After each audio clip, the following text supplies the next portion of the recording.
Hey, the results of a new Edison research survey about podcasting are out.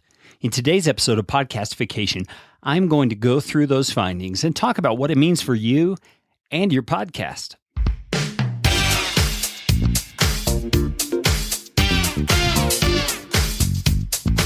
My name is Kerry Green, and I am the Client Happiness Guy at PodcastFastTrack.com, and this is Podcastification.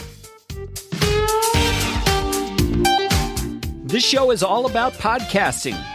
How to do it, how not to do it, best practices, interesting news items that have to do with the realm of podcasting, and who knows what else.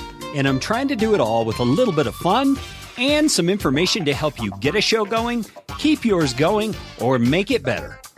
And if you like what's going on here on the show, I would appreciate it, so appreciate it, if you could leave a rating or review on iTunes. You can find out how to do that at podcastfasttrack.com/review. That's enough of that kind of stuff. Let's get you podcastificated right away.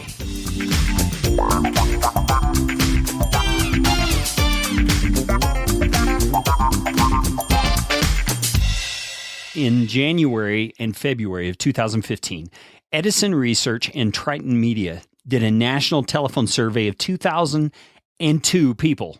2002 isn't that interesting? Age 12 and older, using random digital dialing techniques. The survey was in English and Spanish, and they were basically asking questions about podcasting, interestingly enough. The first question they asked was, are you familiar with the term podcasting? And 49% of people said yes. So think about that. 49% of people out there in the United States are familiar with podcasting in some way, shape, or form. That means that your show and the things you have to offer could be reaching a very large audience. They also asked, have you ever listened to a podcast? And out of those who responded, 33% said yes. That's up from 30% just last year in 2014. That means podcasting is growing in terms of a user base. So people say, people are just flooding the podcast market. There's too many podcasts. There's not enough listeners. Man, that's a bunch of bunk. The listeners base is growing, and podcasting has never been as needed as it is now.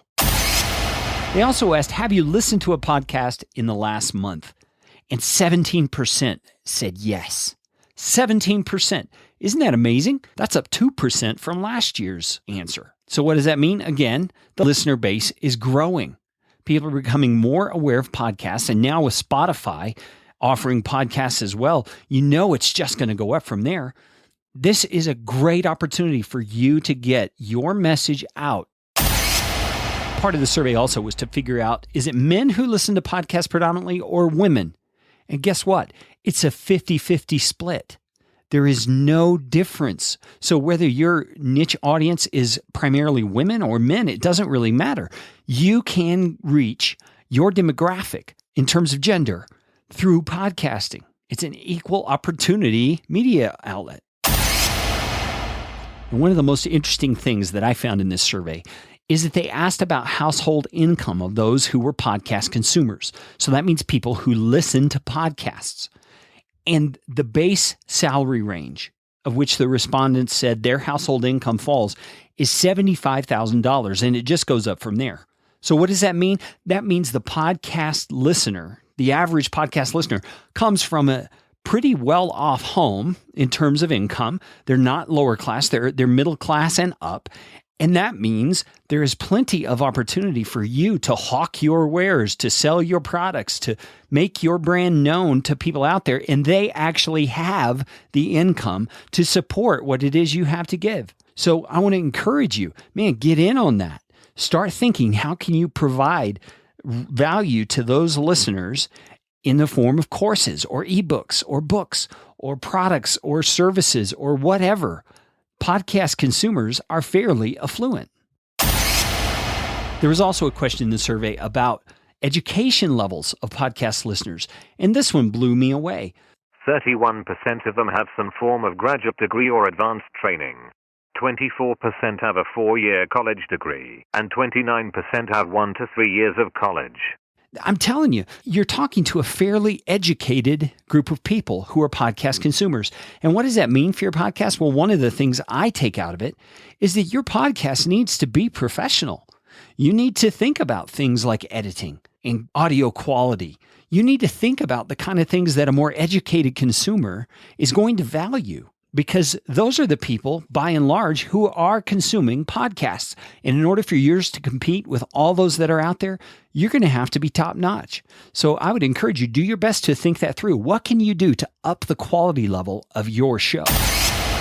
Here's an amazing stat. 10% of the people who were surveyed have listened to a podcast in the last week. Isn't that amazing? In the last week. And 22% of those listen to three or more in a week. And the average is 6. That means that there's plenty of room out there. I know with a lot of the podcast players that are out there now, like the one I use, Pocket Casts, you can set it at a faster rate of speed. So personally, I listen to probably 10 podcasts a week. And I know more and more people, as they become aware of those features, are going to be doing the same thing. So what does that mean? That means there's still plenty of room for your podcast to be brought up in people's attention and actually build its own solid listener base of people who listen regularly. They asked, what kind of devices do you listen to your podcasts on? 36% said on a computer, but 64% are using a smartphone, tablet, or other portable media player.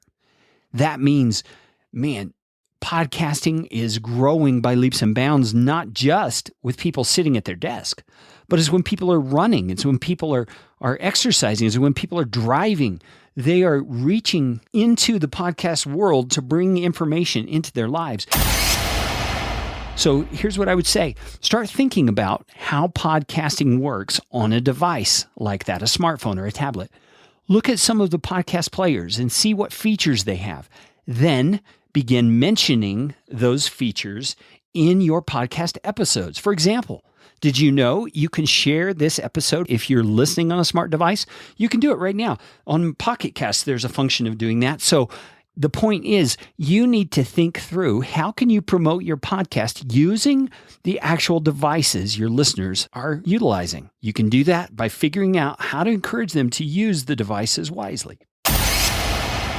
You know, there is a whole lot more information in this survey. There's all kinds of graphs. There's a slideshow. I am going to put a link to it in the show notes for this episode and even embed the actual SlideShare presentation of the research in my episode show notes.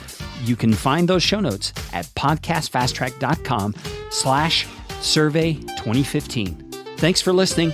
If you don't mind sharing, please use that smart device to do so, or go to podcastfasttrack.com/survey2015 and share from the show notes page. Have a great day. This show is brought to you by Podcast Fast Track, where my team provides professional podcasting services without the time suck. Full production, editing, and show notes all in one monthly subscription package. You can find out more at podcastfasttrack.com. Now go out and make it a podcastificating day.